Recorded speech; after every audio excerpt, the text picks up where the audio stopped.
માનતા અને બાધામાં બહુ ફરક હો. હા હા કહું માનતા એટલે મેલડી માની કરું હું તો વાત એ પુત્ર મેલડી માની કરું હું તો વાત હું તો બારે જા ગયો ને ધન થઈ ગયો. પટેલ રમીલાબેન વિષ્ણુભાઈ, રહેવાનું સુરત, પ્રોપર મહેસાણા. શું માનતા રાખી હતી? મેં માનતા રાખી હતી પહેલાં પરચા માતાજીના, કે મેં વિડીયો જોતી હતી માતાજીના ઘરે. મારું મન ઘરે રહેવાનું નહોતું, તો માતાજીના શ્રદ્ધાથી અચાનક જ તમારા વિડીયો આવી ગયા માતાજી. પછી મેં વિડીયો જોવા માંડી તો મને શ્રદ્ધા લાગી. પછી મારી વહુ પ્રેગ્નેન્ટ હતી. પછી મેં અહીંયા બારે જ આવી વૈભવ લક્ષ્મી પાર્ટી પ્લોટમાં 7-1 તારીખે. પછી મેં ઘરે ગઈ. પછી ઘરે ગઈને 4-5 દિવસ પછી મારી વહુને આમ કશું આવડ થઈ જાય એવું હતું. 6ઠ્ઠો મહિનો જતો હતો. પછી આ દવાખાને છોકરાને વહુ બે દેખાડવા ગયેલા, તો ડૉક્ટરે કીધું કે તમારે દાખલ કરી દેવી પડશે વહુને. છોકરો પછી મને ફોન કર્યો કે મમ્મી આવું છે, શું કરું? કીધું ટેન્શન રાખ નહીં, માને અરજ કરી દે.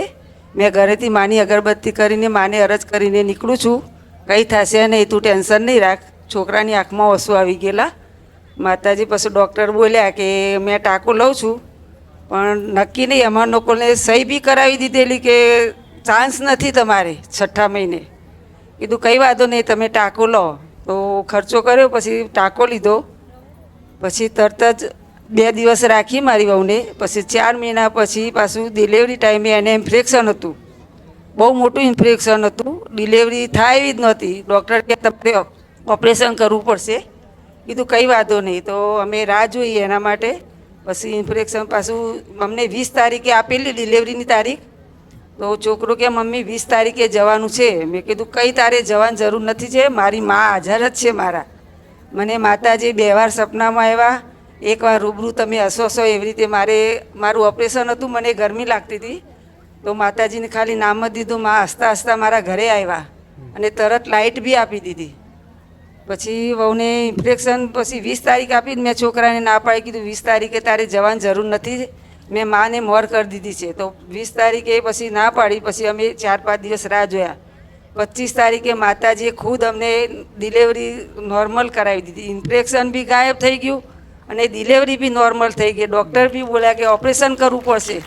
તો મેં કીધું મારે ઓપરેશન કરવું જ છે નહીં, મારી મા છે. મેં છોકરાને કીધું કે તારો છોકરો, મારી મા મારે મોઢે બોલે છે, તારો છોકરો નોર્મલ ડિલિવરી હું કરાવીશ અને તારો છોકરો 3 થી 3.5 કિલોનો આવશે. નહીં આવે તો મને ઘર બહાર કાઢી મૂકજે. મારી મા છે મારા રે, મારી ખૂંખાર મેલડીમાં મારી આગળ ને આગળ ચાલે છે. મેં દીકરો માગ્યો છે નહીં, માને કીધું તું મને પારણું બંધાવજે. બરોબર, ખાલી પારણા? હા, મેં પારણા માટે જ કીધું તું, પણ માને મને દીકરો આપ્યો ને. ઓડ ડોક્ટર ના પાડતા હતા, બિલકુલ ના પાડતા હતા. 6 મહિને કેસ બગડી જાય એવો હતો. હા, બગડી જાય એવો હતો. હા, છેલ્લે ડોક્ટરે એવું કહી દીધું કઈ થશે નહીં.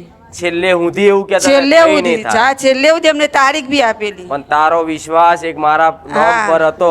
પૂરેપૂરો માં મારી ખુખાર મેલડી બેઠી છે, હા, ચિંતા કરવાની જરૂર નથી. મેં દીકરાને એટલું બી કીધેલું કે તારે 3 થી 3.5 કિલોનો છોકરો આવશે અને નોર્મલ ડિલિવરી થશે. નહીં થાય તો મને ઘર બહાર કાઢી મૂકજે. મારી મા આગળ જ છે મારા, ગેરંટી આલે. હા. અને છોકરાનું નામ બી તમારે પાડવાનું છે.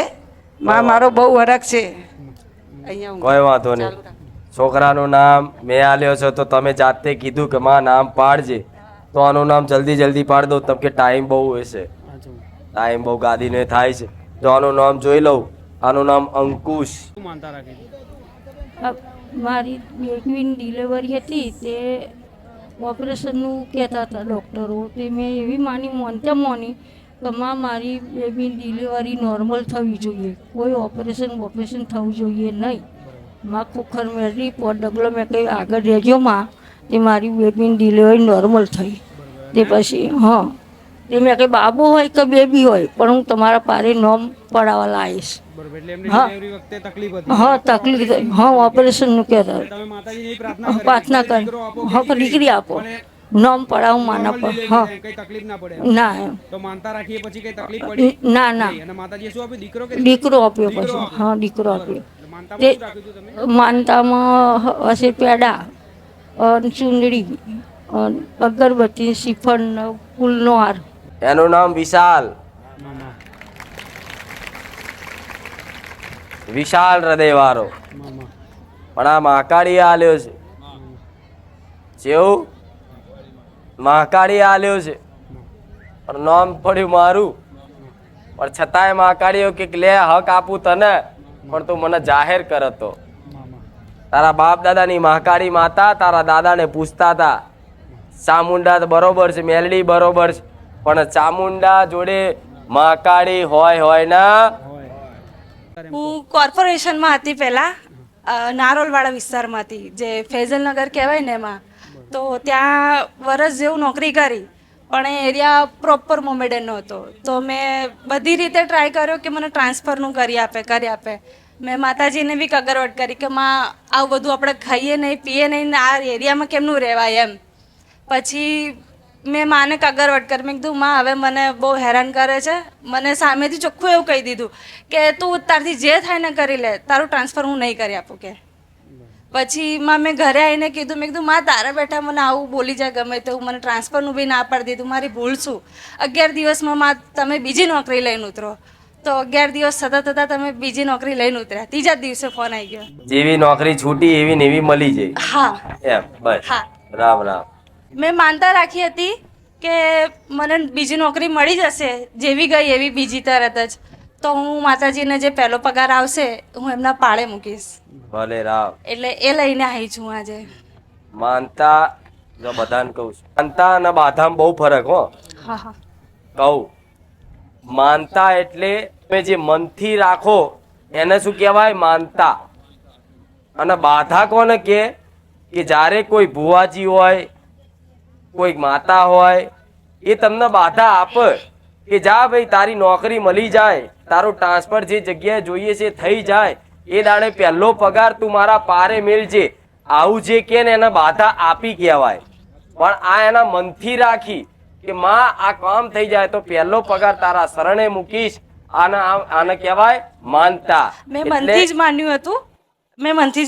એટલે આ બધાને કહું છું, યાર આલી હોય ને બાધા કહેવાય કે જા દીકરો આલીશ તું મને ગરબો આલજે, તે બાધા કહેવાય.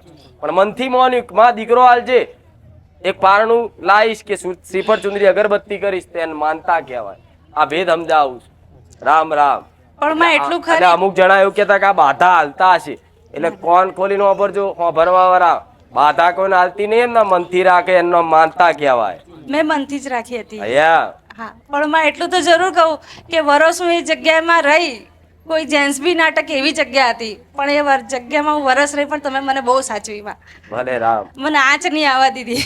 ભલે આશીર્વાદ. મિનીબેન ક્યાંથી આવવાનું? વેરાથી બોરસદ. શું માનતા રાખી હતી? દીકરાના લાયસન્સ માટેની. તો પહેલાં ફેલ થયો તો લાયસન્સ માટે ગયો તો તે, અને પછી એણે યુટ્યુબમાં જોયું તો મને એવું કહ્યું તું બારેજરા ધામમાં જા અને માતાને ત્યાં જઈને માનતે. હું આવીને માન્યું મેં કે માં મારા છોકરાને લાયસન્સ સારી રીતે આવી જાય. તો આ 22 તારીખે એનું લાયસન્સ ફરી બીજી વાર એક્ઝામ હતી ને એમાં પાસ થઈ ગયો. અને આ લાયસન્સ કયા દેશમાં છે તમારો દીકરો? ઓસ્ટ્રેલિયામાં. બરાબર. એટલે ત્યાંના લાયસન્સ માટે એમને પહેલા એકવાર એક્ઝામ આપી તેમાં ફેલ થયા. ફેલ થયા. એટલે ત્યાંથી એમને વિડીયો જોઈને મને કહ્યું. હા. વિડીયો જોઈને મનથી પ્રાર્થના કરી. હા. તો એ પછી એના લાયસન્સમાં 2 વાર રવિવાર, બીજા રવિવારે અમે આવ્યા, આ ત્રીજો રવિવાર થયો એનું લાયસન્સ આવી ગયું. આ 22 તારીખે અત્યારે એમનું લાયસન્સ આવી ગયું. હા, ઓસ્ટ્રેલિયામાં ગાડીનું. બરોબર. હવે એને ટ્રકનું લાયસન્સ કરાવવાનું છે માને, અને ઓસ્ટ્રેલિયાના વિઝા ને અમેરિકાના વિઝા કરાવવાના. ભલે રામ. લાયસન્સ ઓસ્ટ્રેલિયા મળી ગયું. તારા દીકરાનો ભાવ હશે તને કીધું ને? હા. તમે તો ઓળખતા નતા ને? ના તારા દીકરાએ ઓળખ કરાવી જો. કરાય. હા. હવે આવતા જતા રહો તો બધું થાય. હા. ભલે ઓસ્ટ્રેલિયા ચાઇના ચોથો હશે મારા ભાવિક ભક્તો ને. હું ભૂલ કરું ને માં માફ કરી દે, પાછી ખોડે બેસાડી મને લાડ લડાવે, તમારા જેવું બીજું કોણ સાચવે, હો તમારા જેવું માં બીજું કોણ સાચવે. અરે રામ. માતાજી મારી માનતા હતી, જ્યારે અમે આવ્યા હતા સ્ટેજ પર ત્યારે હું તમને 2 પેન આપી હતી, તો તમે કીધું હતું કે તારો પહેલો નંબર તે પાસ થઈ. માતાજી મારો પહેલો નંબર આવી ગયો. આખા છઠ્ઠા ધોરણમાંથી હાઈએસ્ટ માર્ક્સ આવ્યા. ત્યારે એવું કીધું હતું માતાજીએ કેટલા ટાઈમ પહેલા? એક મહિનો કે 2 મહિનો થયો તેને પહેલાં એવું કીધું હતું. પેન આપી હતી મન, હા પેન આપી હતી ને? 2 પેન આપી આ હતી. પેન? એ બે પેનથી જ મેં બધા પેપરો લખ્યા છે. મેં કીધું હતું કે માતાજી હું તમને આ પેન આપું છું, આ પેનથી જ હું પેપર લખીશ, પણ આ પેનથી મને બધું યાદ રહે ને મારા પેપરો જ સારા જવા જોઈએ ને અને મારો પહેલો નંબર આવવો જોઈએ. તો એવું જ થયું હતું. માતાજીની આપેલી પેનથી તમે લખ્યા પેપર તો પહેલો નંબર જ આવ્યો તમારો. હા. અને એ જ સમયે માતાજીએ કીધું હતું પહેલો નંબર આવશે એમ. હા ભલે રામ, ચોક પહેલાથી કોઈ મોટો નંબર નહીં કહેજો ને કે એનથી મોટો લાયાલો. રામ, તમારો ભાવ, તમારો વિશ્વાસ, મારા પ્રત્યેનો પ્રેમ ગમે તેવું કામ કરાઈ જાય માર જોડે, પણ ભણવું, આશા નહીં રાખવી. આ તો એને શું કીધું, હું ભણું વાંચું એ યાદ રહેવું જોઈએ. માતાજી એવા આશીર્વાદ આલજો તો હું એવા આશીર્વાદ આલું કે હા યાદ રહેશે. પણ કોઈ દીકરો કે દીકરી એમ કે માં હું કશું વાંચતો નહીં, તું પાસ કરાયેલ, તો હું નહીં કરાયેલું. ભણવું તો પડે, વાંચવું તો પડે, તો હું યાદ, મારા આશીર્વાદથી પ્રેરણાથી યાદ રહે. પણ કોઈ માથે પડે ડાયરેક્ટ જ કે મારી પાસ કરાયેલ છે, ચમનો માર પાસ કરાવો. મારું નામ તેજલ સોની છે. હું અમદાવાદમાં રહું છું. અમારા ભાઈની મેં માનતા રાખી હતી અને બ્લડ કેન્સર રિપોર્ટમાં આવ્યું હતું. આવી જાઓ તમે. અમારા ભાઈનો શું આવ્યું હતું? Blood cancer. બ્લડ કેન્સર આવ્યું. હા, તો રિપોર્ટ કર્યો, ડૉક્ટરે કીધું કે એમને દાખલ થવું પડશે, 1 મહિનો આઇસોલેશનમાં રહેવું પડશે. એટલે મેં માડીને પ્રાર્થના કરી કે હે માડી, મારા ભાઈને બધું મટી જાય અને વધારે દિવસ રહેવું ના પડે એને, અને બધું ક્લિયર થઈ જાય, કોઈ ઓપરેશન ના કરાવવું પડે. બરોબર. તે માડીએ પૂરું કરી દીધું એ કામ 12 જ દિવસમાં. હા, ડૉક્ટરે કીધું બધું સારું થઈ ગયું છે, તમે જઈ શકો છો ઘેર. બરોબર. તો એટલે મેં પેડા ને બધું ત્યાં માનતા કરી દીધી, પૂરી કરી દીધી. એટલે એમને કીધું સ્ટેજ ઉપર જજો. પહેલા ડોક્ટર શું કહેતા હતા? પેલા ડોક્ટર એમ કહેતા હતા કે તમારે મહિનો ત્યાં રોકાવું પડશે આઇસોલેશનમાં. આઇસોલેશનમાં હા. બ્લડ કેન્સરના હા. અને ઓપરેશન. ઓપરેશન બી કરાવવું પડશે એમ. બરોબર. પણ તમે માતાજી માનતા રાખી તો માનતાથી મટી બી ગયું અને 12 દિવસમાં બહાર બી આવી ગયું અને બધું કમ્પ્લીટ થઈ ગયું. અત્યારે તંદુરસ્ત થઈ ગયો, અત્યારે કોઈ એમને તકલીફ પણ કશું નહીં. જ નહીં, લોહીએ બની ગયું ને બધું જ થઈ ગયું. ભલે ઓપરેશન એ બચ્યું. હા, અને 12 જ દિવસમાં વાડી બહાર આવી ગયો. નકર એમ કહેતા થાય હતા ખરું? ડોક્ટર. હા, એ કહેતા હતા કે મહિનો અંદર રહેવું પડશે. એકદમ રિપોર્ટમાં સરસ. ટાઈપિંગ ના કરી દે ખુખાર મેલડી. સાચી વાત તમારી. તમે હોય પછી ક્યાંય કોઈની જરૂરત જ નહીં. બધું ભલે, સરસ પણ- થઈ ગયું, સરસ. સરસ થઈ ગયું. હા. હજુ આવું ને આવું સરસ રહે એવા આશીર્વાદ. હા માડી. પણ આ દુઃખ પડવાના કારણો હોય છે. હા માડી. ચૌધરી વિરમભાઈ જહાભાઈ, મહેસાણા જિલ્લાનો રહેવાસી. આસામમાં ફૌજી તરીકે નોકરી કરું છું.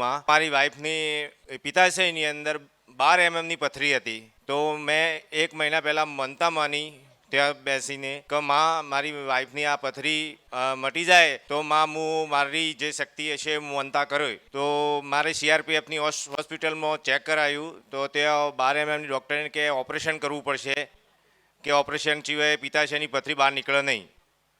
તો મેં મોનતા મની 1 મહિના પહેલાં. તો હવે મેં રિપોર્ટ કરાયો નહીં. 1 મહિનાથી પથરીનો દુખાવો બિલકુલ બંધ થઈ ગયો. મેં તો રાત્રે ઊંઘી પણ શકતી નથી.